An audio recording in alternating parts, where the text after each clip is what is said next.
Hemos hablado del mieloproliferativo, del linfoproliferativo. Vamos a ver ahora, esta es otra patología, ya es totalmente diferente. Es una expansión clonal, volvemos a lo que es clona, de las células progenitoras hematopoyéticas, pero de la estirpe mieloide. Y vamos a ver, ese es el problema que va a ocasionar por la gran proliferación de leucocitos, pero acá tenemos granulocitos, monocitos, tenemos el estirpe, el mielocito, el metamielocito, todos eran estirpe granulocito. Hay una leucocitosis diferenciada con basofilia y una gran esplenomegalia. Entonces,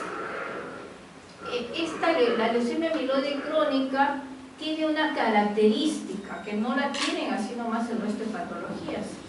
Es una enfermedad asociada a una anomalía única, a una alteración cromosomal que ustedes probablemente ya la saben, que es la presencia del cromosoma Filadelfia, que es la anormalidad cromosomal única y característica de la leucemia mieloide crónica, aunque no es la única patología en la que se presenta. Esta alteración vamos a verla en realidad. ¿Qué cosa es el cromosoma? El cromosoma Filadelfia es la representación de la translocación de dos cromosomas y va a producir un gen alterado, patológico, que es el BCR-ABL, que tiene una expresión tirosina quinasa, que vamos a ver cuál es el problema de esto. Entonces, y recuerden, esta patología tiene una alteración cromosomal única y que va a causar pues toda la alteración de las células progenitoras del estirpe mieloide y una proliferación. Veamos acá entonces, y aquí vemos, esta es la incidencia de las enfermedades hematológicas, y estamos viendo pues que las leucemias definitivamente agudas son más frecuentes. La leucemia mieloide aguda de 2 a 3 por 100.000, la LLA de 1 a 2 por 100.000, sumamos estas y la leucemia aguda es más común a las diferentes edades. Pero vemos acá leucemia linfocítica crónica también según este estudio, porque es europeo, de 2 a 3 por 100.000 y la LMC de 1 a 2 por 100.000. Global, en relación a todas estas enfermedades hematológicas, es de 6 a 10 por 100.000 al año la incidencia. Entonces, como les comentaba, en la literatura depende, vamos a ver, no sabemos nuestra incidencia actual acá, si es que hay un predominio, pero a nivel mundial es la LLC la causa más común en estas enfermedades crónicas. En cuanto a incidencia y epidemiología, la incidencia de leucemia mieloide crónica está entre 10 a 15 casos por 10 a las 6 al año. Y aún no hay diferencia en realidad ni geográfica ni de raza, o sea, puede dar en cualquier parte del mundo. Y la frecuencia la incidencia está en relación a la población. La edad media está entre 60 y 65 años. Y aunque en algunos países la edad de presentación es menor. En los países del tercer mundo, por ejemplo, en nuestros casos, la frecuencia, la edad media es más o menos 55 años. O sea que es una enfermedad relativamente, o sea, de edad madura, a diferencia, y también ustedes la diferencia con la LLC, que es de gente anciana. Pues ese es otro problema. Cuando se presentan más jóvenes, se describe que el paciente más joven descrito de leucemia mieloide crónica es un niño de 2 años, niño japonés, con diagnóstico. Entonces, en estos casos también más difícil, se presenta más agresivamente y ahí tendremos que valorar la terapéutica en relación al trasplante de médula.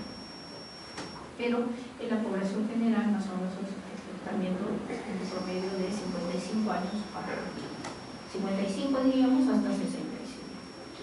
En cuanto a la proporción hombres y mujeres, discretamente 1.3 sobre 1 en relación a la frecuencia un poquito mayor en relación a los hombres.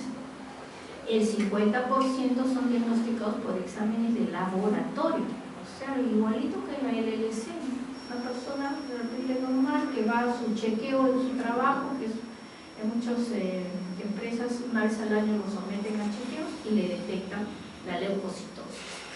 Y el 85% son diagnosticados en la fase crónica. Y entonces vamos a ver, hay fases de evolución de la enfermedad. Entonces decíamos 50% son asintomáticos.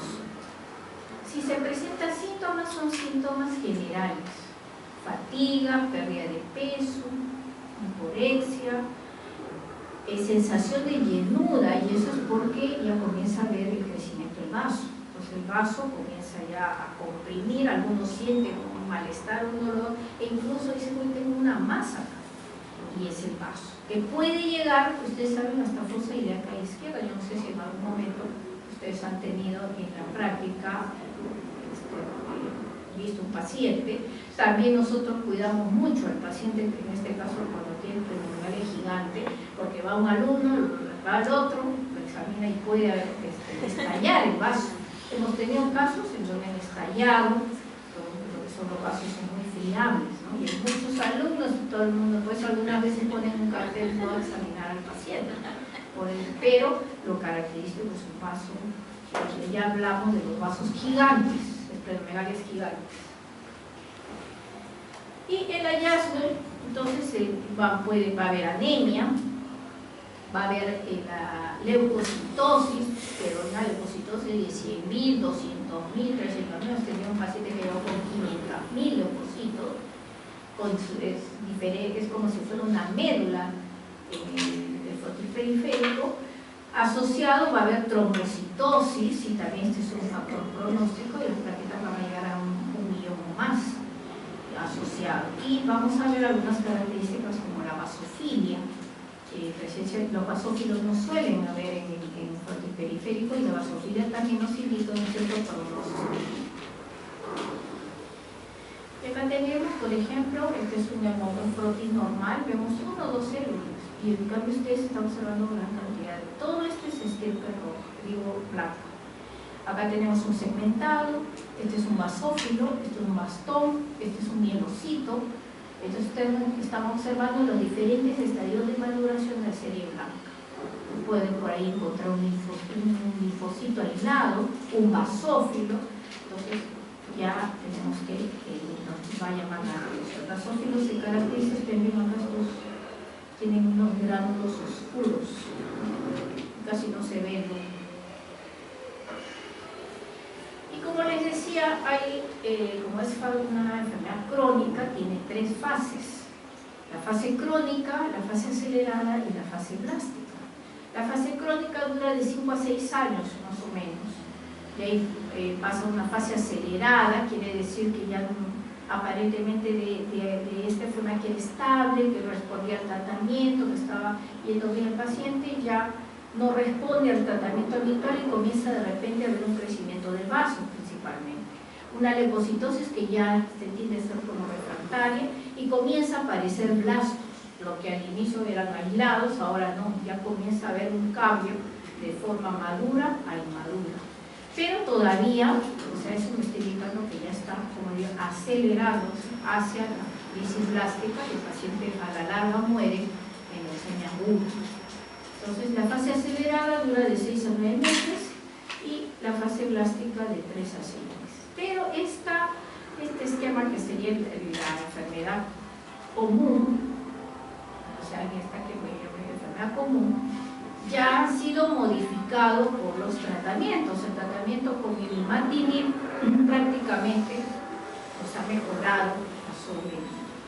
Y acá tenemos, este es igual, el mismo esquema: la fase crónica de 5 a 6 años, la fase acelerada de 6 a 9 meses y la crisis blástica de 3 a 6 meses. Y acá dice etapa pre-imatinib. El imatinib revolucionó el pronóstico de estos pacientes y felizmente también nos ha permitido tener al alcance el quimioterápico, y nosotros ya vamos a ver la terapéutica, incluso solo una monoterapia. Entonces tenemos la fase crónica: inicio insidioso, como les decía, astenia, baja de peso, hiporexia y la sensación de opresión en el hipocondrio izquierdo. Algunos son asintomáticos, puede haber también hepatomegalia, la leucocitosis mayor de 20.000 con presencia de la serie granulocítica en diferentes estadios de maduración, va a haber basofilia, eosinofilia, trombocitosis, la médula ósea hipercelular, la fosfatasa alcalina leucocitaria, no es la hepática, esta es una prueba ya de tinción de leucocito, está disminuida o ausente, la fosfatasa alcalina tiñe los gránulos secundarios que son propios del neutrófilo. Si la fosfatasa alcalina leucocitaria está disminuida, quiere decir que las formas son inmaduras, porque el mielocito, el metamielocito, no tiene todavía gránulos secundarios, lo tienen son primarios. Y estos me indican carga tumoral. El LDH, el ácido úrico y la vitamina B12 que van a estar aumentadas. Entonces, estas pruebas las puedo pedir incluso ambulatoriamente. En la fase acelerada, como les comentaba, ya comienza a haber ciertos síntomas: sudoración nocturna, baja de peso, dolor óseo, la resistencia al tratamiento, esplenomegalia progresiva, anemia y trombocitopenia, ya no hay trombocitosis, comienza a caer las plaquetas. Las leucocitos también no disminuyen al tratamiento. Comienza a haber basofilia, en valor absoluto o 20% más. Puede haber trombocitopenia o trombocitosis excesiva. Y la presencia de los blastos. De 100 células de la médula ya comienza a haber 10 a 20% de blastos. Puede haber fibrosis y la adquisición de nuevas anomalías cromosómicas. Diagnostiqué, tiene un cromosoma Filadelfia y comienza a aparecerme doble cromosoma Filadelfia o alguna delección o trisomías, entonces ya me está indicando que está entrando en la fase acelerada. Y la crisis blástica es una leucemia ya aguda, deterioro progresivo del estado general, presencia de ganglios, dolor óseo, fiebre, crecimiento progresivo del vaso, refractariedad, el tratamiento, y aquí ya hay blastos más del 30%. Aparición de pancitopenia, si es que hay asociado a fibrosis, en realidad ya esto es una LA. Pero que no se comporta, vamos a ver, como una leucemia aguda. Y que tenemos, esto ya es un resumen de lo que van a ver ustedes en la fase crónica, en la acelerada y en la crisis blástica, es lo que comentamos.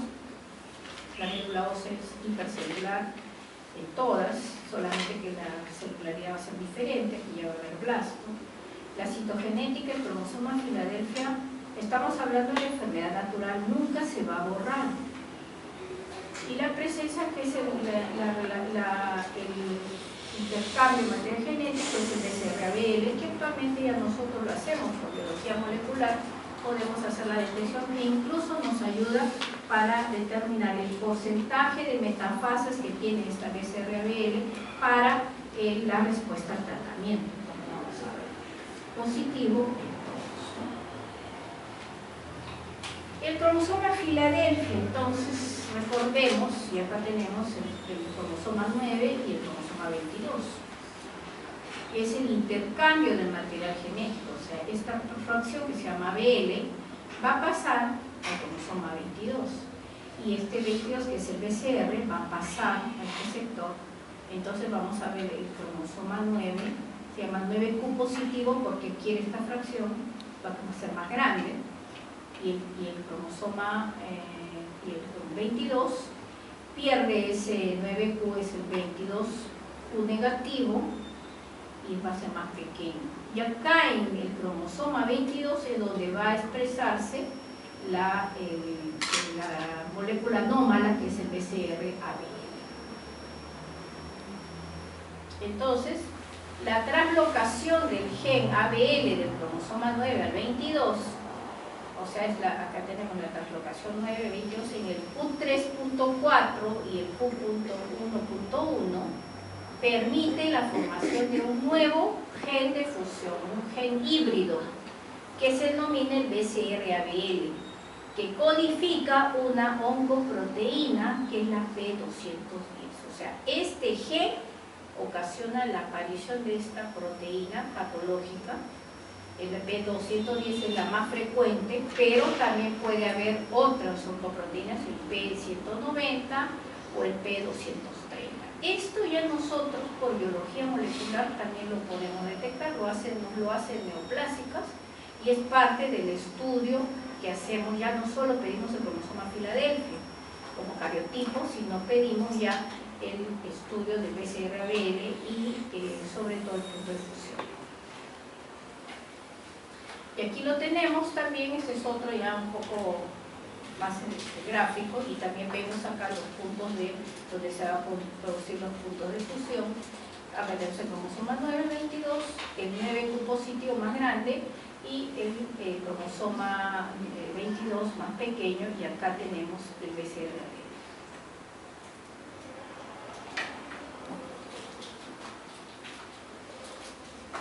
Entonces, ¿qué pasa? Que ese gen maligno BCR-ABL se va a producir en los ribosomas un tipo de proteína que antes no existía y que se va a comportar de forma anómala, que es la proteína BCR-ABL, que tiene una función tirosina quinasa. O sea, la tirosina quinasa existe, pero es controlada. Esta sirve para la proliferación celular, pero tiene sus formas de control, de que la detiene la proliferación. En cambio, esta proteína BCR-ABL hace que esta proteína se reproduzca rápidamente, y esta es la responsable de enviar las señales al núcleo para que haya pues la proliferación celular.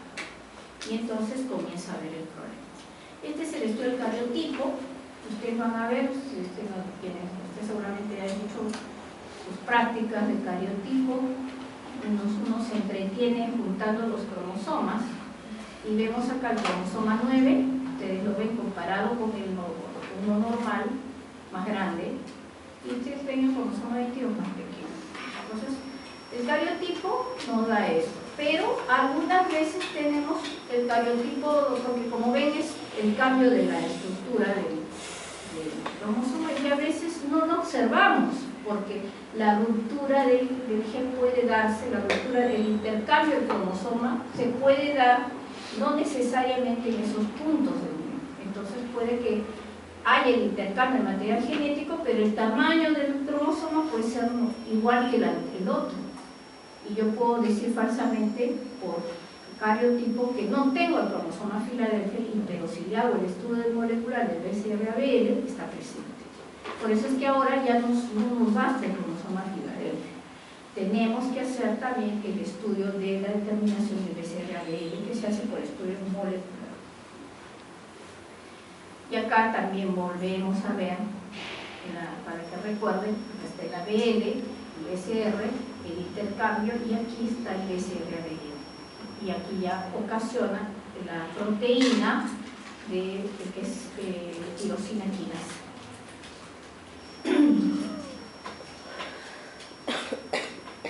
Entonces, todo el problema es esta proteína. Se llama tirosina quinasa BCR-ABL.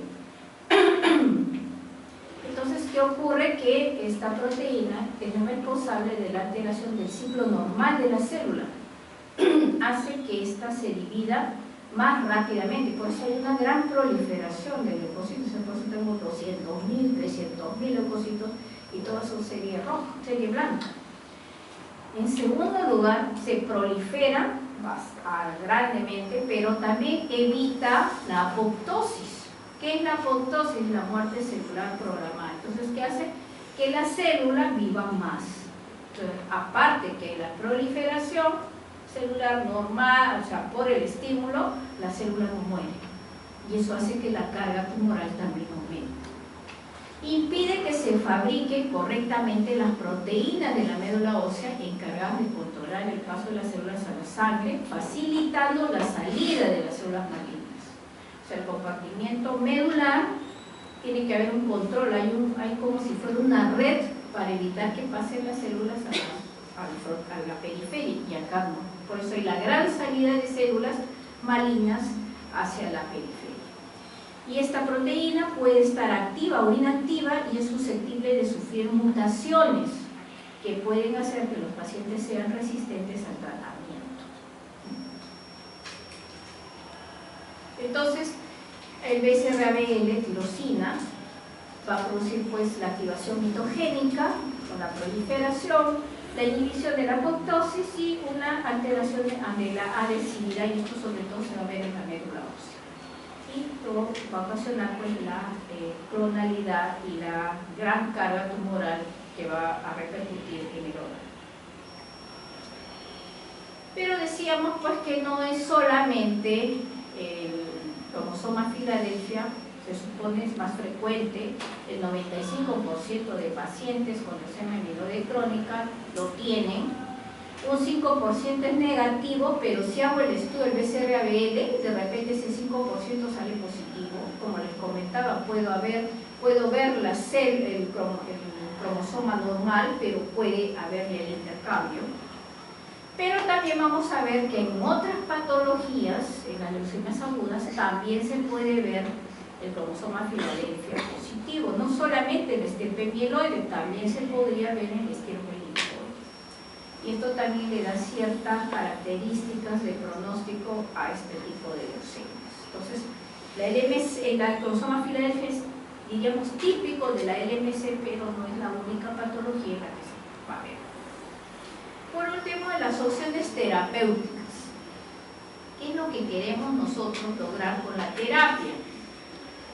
En primer lugar, si nosotros controlamos, o sea, en primer lugar, respuesta citogenética completa, o sea, si yo con el tratamiento logro negativizar el cromosoma Filadelfia o disminuyo el BCR-ABL, significa pues que estoy controlando la clona. Entonces, el objetivo de la terapia, en primer lugar, es eliminar ese cromosoma Filadelfia, porque me estaría indicando que la clona se está controlando. Entonces se denomina respuesta citogenética molecular. Pero no en todos, y vamos a ver en qué pacientes lamentablemente no podemos usar estas quimioterapias. Entonces, otros objetivos terapéuticos, si el paciente es muy anciano, por ejemplo, con cardiopatías o otras enfermedades, por lo menos usar un tratamiento en el que yo pueda disminuir esa carga tumoral. Entonces hago una respuesta hematológica, normalizar por lo menos los leucocitos. Me van a ayudar a disminuir esa carga, desaparecer o disminuir el vaso que está gigante y que va a causar problemas, y por lo menos tener un examen, examen físico normal. Entonces, lo ideal es tener este primero, pero de repente no vamos a poder hacerlo, entonces tendríamos objetivos terapéuticos para mejorar la calidad de vida del paciente. Entonces, aquí solamente para el recuerdo, todo lo que se usaba para las opciones terapéuticas antes de que ingrese el imatinib realmente a los tratamientos. Se irradiaba el vaso. El busulfán, que se usa muchísimo, hasta hace pocos años se usa también actualmente hasta el mieloma, hay protocolos que siguen usando busulfán, 6-mercaptopurina, el mescualam, que es otro tratamiento también que se usa muchísimo en mieloma, la hidroxiuria, que esta terapia la seguimos usando en algunos pacientes, que es la hidroxicarbamida, la leucaféresis, es decir, quitar la carga de leucocitos, esplenectomía se asume en algún momento, no está recomendado, salvo, por ejemplo, en esas complicaciones si hay infarto del vaso con un abdomen agudo o ruptura del vaso, pero el vaso va a ir regresionando conforme controle yo la masa tumoral. Entonces, aquellos tratamientos que son de tipo paliativo, que generalmente ya también están siendo dejados de lado desde que ya empezó el tratamiento con imatinib, pero hay muchos pacientes que no toleran el imatinib porque les causa náuseas, vómitos, son pacientes ancianos. Puede usar un citotóxico oral que es muy bien tolerado, que es la hidroxicarbamida o hidroxiuria, de 0,5 a 2 gramos por día, viene de 500 miligramos. El busulfán, no hay ya lamentablemente en el mercado peruano, pero también era muy frecuente usarlo por la vía oral. Nosotros tenemos hidroxiuria que seguimos utilizando en algunos pacientes que no toleran el imatinib, que son ancianos, que la idea es bajarles la carga tumoral, a los leucocitos tenerlos en 10.000, y observarlos. Y la respuesta hematológica es cerca del 90% de los pacientes responden, pero ¿qué pasa? Que no borran el cromosoma Filadelfia y mucho menos el BCR-ABL. O sea, esto solamente ayuda para disminuir la carga, pero el trasfondo del trastorno molecular cromosomal no se altera.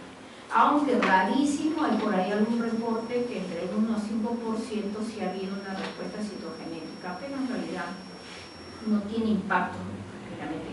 Y no tiene efecto en la enfermedad progresiva. O sea, ustedes vieron la enfermedad natural, entonces, claro, va a disminuir la carga, la calidad de vida por el momento, pero va a llegar un momento entre los 5 años que ya comienza a ver la fase acelerada y el viraje leucemia. Ese es el problema de estos tratamientos. Entonces, surgieron las recomendaciones internacionales y ahora el tratamiento de primera línea en cualquiera de estos, pero los que están al alcance en primer lugar y que surgió, fue el primero, es el imatinib, viene de 100 miligramos, viene de 400 miligramos, puede ser, todos estos tres son antitirosina quinasa, son de la misma familia, el nilotinib de 300 miligramos, que se da 2 veces al día, o el dasatinib, que este de acá de 100 miligramos, que recién tiene un costo mayor, lo usamos cuando hay una resistencia o intolerancia a los anteriores. Entonces nosotros actualmente partimos dando el imatinib. La ventaja es el uso oral. La respuesta, vamos a ver, hay una respuesta citogenética importante, vamos a ver cómo lo vamos a medir, pero en algunos pacientes problemas de intolerancia gástrica, ¿no? Entonces, salvo eso. Tenemos en segunda línea, hablamos de segunda línea, o sea, si empecé con imatinib, o sea, cambio a otra tirosina quinasa, inactivador de la tirosina quinasa, tomando en cuenta los efectos colaterales y las comorbilidades, ¿no? Entonces, en caso de falla imatinib, cambiamos a los otros, porque y consideremos el tipo de BCR-ABL de mutación, que este es un tipo que es muy refractario desde un inicio. En algunos países ya se está haciendo este estudio de la mutación, porque se está viendo que estos tienden ya de un inicio a ser resistentes al imatinib.